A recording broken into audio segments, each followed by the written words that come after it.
Hi everyone. In this quick tutorial, I'll show you how to find the link in bio on Instagram in just a few steps. First, open Instagram on your mobile. Next, tap on Reels at the bottom right. Here, when you watch a reel, if someone mentions a link in their bio, if they're saying that, then open their profile. Now, below the profile picture, you'll see a link in violet. This is the link that person has added in their bio. Tap on it to see what the link is for. They've added a link to a water-related website. Now, let's watch another reel and see if we find one. Here's a reel.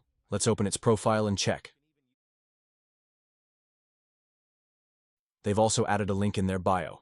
Tap on it and see.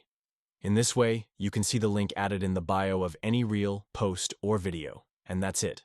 How to find the link in bio on Instagram.